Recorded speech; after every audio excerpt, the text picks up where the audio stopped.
No Martin Odegaard, no Ben White, no problem, as Arsenal manages to maintain their momentum across competitions this season, securing 5 victories over the likes of Tottenham and Paris Saint-Germain, while maintaining draws against teams like Manchester City.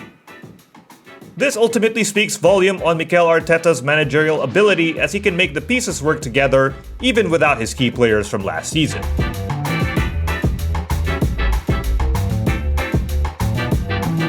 With Ødegaard out of the picture, Arteta decides to go for a shift.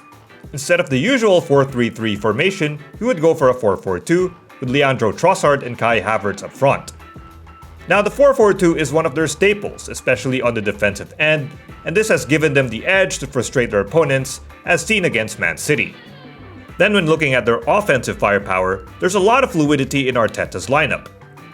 Ødegaard's absence doesn't mean that Arsenal lacks a playmaker, as they have other alternatives that they could utilize. In typical Gunners fashion, Kai Havertz would drop deep to form passing angles and support the build-up, which somewhat replicates the 4-3-3 of the Gunners. And there are instances when he would roam on the wide areas supporting the likes of Martinelli and Makaio Saka, while also forcing overloads which would free up space in the other areas of the pitch. But it's not just limited with him, as the other pieces would also have a hand as well.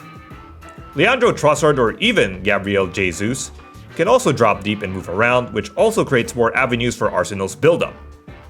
Then there's Declan Rice, who has always been renowned for his marauding runs forward, and he would also contribute to Arsenal's ball progression. In addition, the fullbacks would add more offensive layers for Arsenal, as seen from Riccardo Calafiori, who occupies a similar role to Zinchenko as an inverted fullback. This in turn will create a 3-2-5 shape with the 5 players up front tasked to narrow down the opposition's defense, allowing Arsenal to utilize the prowess of their wide players. Or they could also use Havertz's aerial ability to their advantage. And if teams are overcommitted to defending the front 5 of Arsenal, there are other alternatives for the Gunners, as players like Calafiori can charge further upfield and even shoot from distance. Calafiori can also charge forward to create 1-2 combos with the other pieces. Ultimately, this shows Arteta's ingenious ability to assemble a squad which offers a plethora of alternatives, and there are still other means for him to generate offense.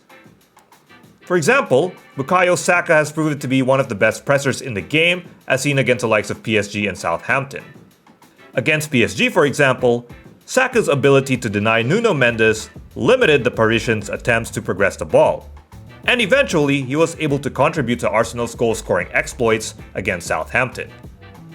Together with his teammates, Arteta was able to maximize the high press, especially with players like Trossard and Havertz, who also has the energetic drive to provide defensive cover up front.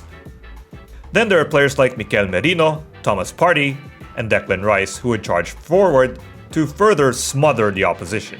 Anyway, that's all detectives, and now let's close the file on Mikel Arteta's Arsenal.